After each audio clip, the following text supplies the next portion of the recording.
Hello, fair people. Welcome to OurMFC. Not mine, not yours. OurMFC. The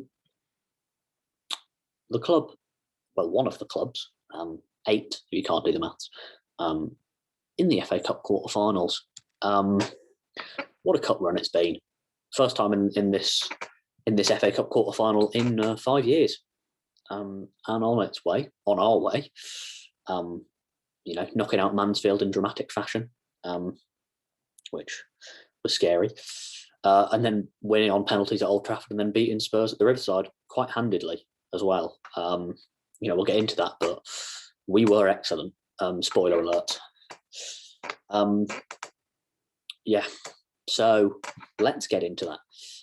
Let's not ramble on. Let's start breaking down the game. Now, Danny Murphy, who was on co-coms, said it was a poor start. What are you expecting, Danny? I thought the start of the game, okay, if let me share my screen again, bear with. If you look at the momentum bar, the start of the game was literally nothing. Either side, pretty much nothing at the start, and then Spurs started to dominate a bit. It's Spurs, lad. Danny Murphy, come on.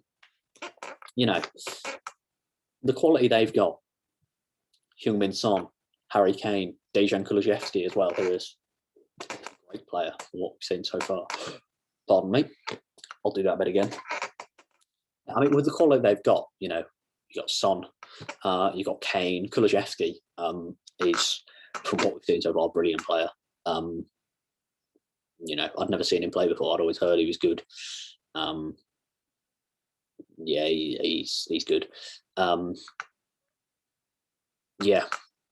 quality they've got, they should be beating us. Let's be honest here. We're massive underdogs in this game. So I don't really know what Danny Murphy was expecting, saying it was a poor start. If you look at the United game, and yes, that was away from home. Here we've got a home crowd. That was a poor start. United dominated us at the start, cut us open time and time again. Spurs didn't do that. They just had the ball more, at the start anyway. They were more dangerous than us. Yeah. First half, we had more possession in that first half. We only had one shot for it. They had 3. No big chances either way. It wasn't a first half of lots of chances. It was quite a good first half, especially for a Boro fan, when we just kind of settled into the game, just held our nerve, looked composed on the ball, which is something we didn't look at the start of the United game. And we just grew into it, really. Danny Murphy, what are you doing? I did, just one thing I've noted down, I did love the Boro fans calling the Swedish Kulusevski a soft southern bastard. That was great vibes. I love that. It's just so ingrained in our culture. As I say, neither side created anything really first half. No big chances. But the second half, oh boy, look at that. 3 big chances in that second half. Honestly, I cannot understate how good we were in this game.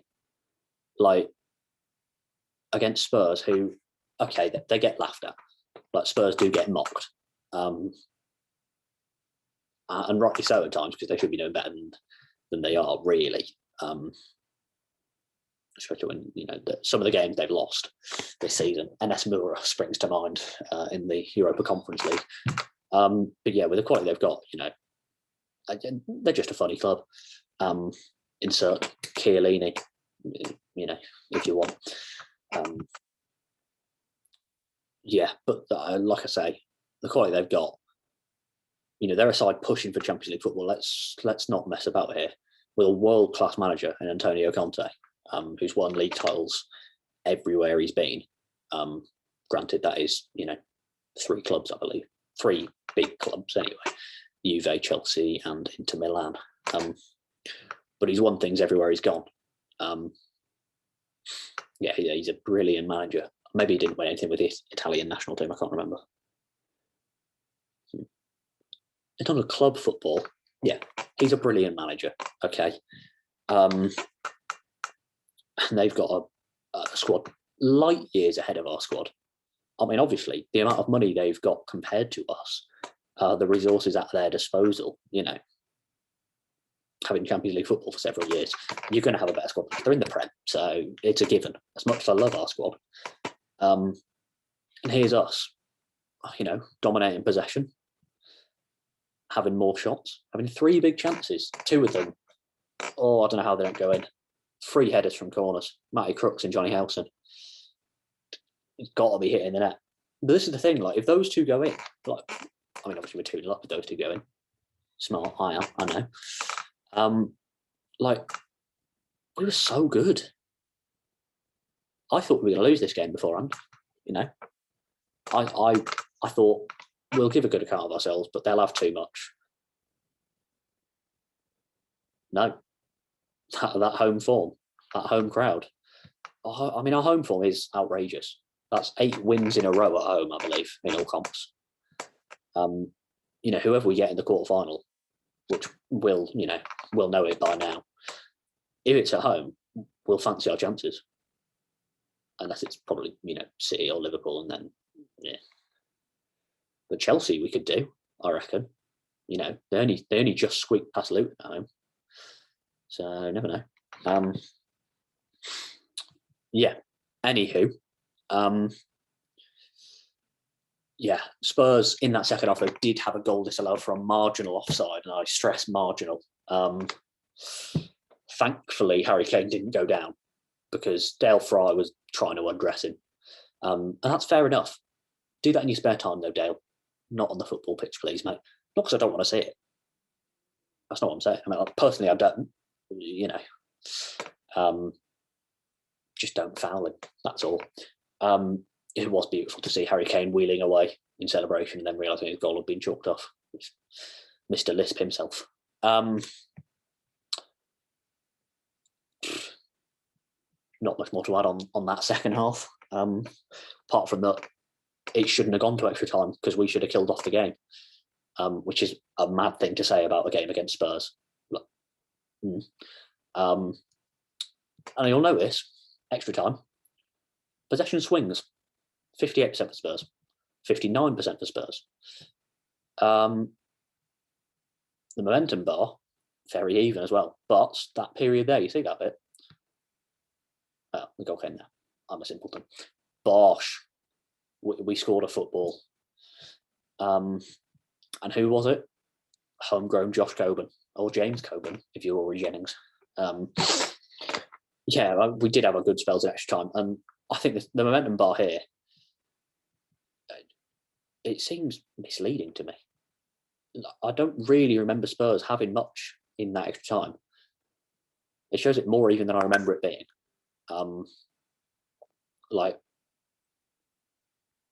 I thought we were unbelievable in that section. Just constantly pressuring them, keeping them back. Which brings me on to the average positions, actually. Look how high up we are. This is a Premier League team. This team are pushing for Champions League football. Or we're pinning them back. Their striker is in the, I know they want to play counter-attacking football, and they were clearly sitting back and letting us have the ball and saying, go on, then break us down and trying to hit us on the counter. Which they nearly did a few times, in fairness. One springs to mind with Matt Doherty down this side and Lumley just deciding, you know what, I'll go. Lumley things. To be fair, Lumley had a good game here. That apart from that one moment, thankfully, Matt Doherty has all the finishing acumen of a spoon, and just put it over there, not through the net. No, that's what Josh Coburn does, and he did it here. That man can really strike a football. So breaking down the goal, it's a ball into the channel, I believe from Howson. Balogun collects it, just lays it off to Isaiah Jones, who's just in his natural wide right position, just staying out there, hugging the touchline. Just plays it into Coburn, who just quickly drops it off again to Crooks and then makes the run in beyond. And it's really poor defending from Spurs, to be honest. I thought, as much as it's good build-up play from us, Spurs defending really static. They give Crooks so much space in this area here. just on the edge of the box. He just drifts in completely unmarked, really. You know, Højbjerg doesn't really come across to close him down, meaning that Eric Dyer then has to come forward just to try and stop that pass going in. That leaves the space for Josh Coburn, and the rest is history now. Like, no doubt that goal goes down into Boro folklore, as does the wonderful wallop commentary line, which, if you haven't seen or heard, it's beautiful, beautiful stuff. Get it on a wall, like Ali Brownlee's. Yeah, there were a lot of shouts for offside. I mean, I think this is the reason Spurs' defending was so static. I think they tried to do that the old Liverpool tactic, which they didn't invent. I mean, they didn't invent the offside trap, but it looks like that's what they tried to do here. Someone should have told Emerson, because he didn't. He was deeper than everyone else, deeper than he needed to be as well. Like, there was a man here. We don't say it was tough. I don't know who it was. There's a man here. This is also in Emerson. That's Christian Romero. Emerson was here. Like, he doesn't need to be that deep, really.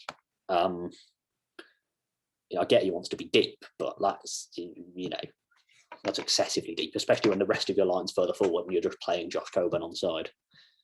Yeah, and Coburn's finished. Let's take nothing away from that. Excellent across goal. Absolutely. Wallops it. There you go. Bit of audience interaction. That was it, really. We held them out just about. So going into some, sorry, cut that. Yeah, and that was it, really. You know, we held them out. Bit of luck on our side. You know, what with Kane's goal being marginally offside, that was, you know, before our goal. Son had a flick. Son, who was just not in the game at all. You know, his little flick just showed his quality. It hit the inside of Joe Lumley and inside of his foot, not his liver. Didn't hit the inside of him. You know, wasn't bouncing around his internal organs. That would have been quite a sight to see. Yeah, just kind of hit the inside of his foot and thankfully didn't cross the line and he was able to claim it. But you need that little bit of luck to cause an upset. And we had it. And then just when you think it can't get better, Mr. Big Smile himself, Mark Bowler, back on the pitch. And that's not a slander towards Neil Taylor. I think he's done what was expected. He's probably done more than expected, more than I expected, really. He's been really solid for us. But Mark Bowler is just class. You know, he offers more attacking threat. Plus, he's got a higher smile success rate. So that's got to count for something. Yeah, so going into individual performances, we'll start off with Joe Lumley, who, minus that one where he just decided to go for a wander, quite a fast wander, more of a sprint out to there. Yeah, he was great in this game. In particular, the save that really stands out for me is late on. They have a corner. Eric Dyer's header deflects off Matt Crooks, who's inside the 6-yard box, and Lumley, great reactions just to get down and push it out wide. That was a great save. Yeah, he got an 8.3 on SoFA score. Let's bring this across. 6 saves. I mean, he was quite busy, as you'd expect. 5 saves from inside the box as well. Yeah, I mean, the stats are always, they don't show you much for a goalkeeper. He was good. He was good. All right. Take my word for it if you didn't watch the game. And take other people's word for it. It's not my opinion, that, personally. Well, it is, because I've said it, but it's not an original opinion, is what I mean. Johnny Howson. Need I say more? If you watch the game, you know. He put in one of the best midfield displays I've seen in a long time. He was just everywhere. I want to see his heat map. Look at his heat map. Look at this. That's just... It's ridiculous. 107 touches, 2 key passes from it. Like, oh my goodness. Winning 10 of his 13 ground duels as well. 6 tackles. What? 6 tackles. 2 key passes. 107 touches. That heat map. He was just ridiculous. To think Neil Warnock had us thinking his legs were gone. Like, I can't remember many better midfield displays from a Boro player than that. You know, I mean, I'm only 18, so my time hasn't been filled up with excellent Boro midfielders, but the Yorkshire Pirlo, bloody hell, that is, I mean, that name, yeah, it doesn't flatter him based on that display. That was truly outrageous. Yeah, what a performance from Johnny Howson. I mean, the back line, Dijksteel, brilliant again, showing that Barnsley performance, that mistake was a blip, as anyone with common sense can tell you. Yeah, I mean, look, he's a centre back, by the way. You know, he's there against Spurs. We're class. 190. I mean, look at the amount of touches we had, man. I know it's 120 minutes, so bear that in mind. But yeah, Højbjerg had 111. High pass actually. I mean, 94% pass for Højbjerg, to be fair. Him getting a 7.3 is very kind. Like, he just wasn't in the game either. I think for him to get a 7.3 and Winks to get a 6.2, I thought they were both just not great. I mean, Højbjerg was all over the pitch, but I don't remember him doing much. Dribbled past 4 times. One of them was Tav's ridiculous driving run from here, where he took it past about 4 or 5 players. I don't know what to say apart from that we were class. Yeah, Harry Winks, where was he? I think for them, they basically tried to play a midfield 2 and got overrun. You know, because we've got those 3 midfielders there, plus Dijksteel underlapping, McNair quite often underlapping as well. It looks like every position. We were dominant. If you're under any illusion that we weren't, that this was not a smash and grab, this was a whatever the opposite of a smash and grab is, grab and smash. What a performance! I don't know what more I can add.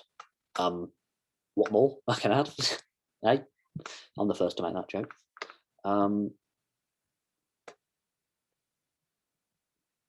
What a time to be alive. We're in the FA Cup quarter-final. And I'll leave you with a hilarious closing joke, just to brighten up your day.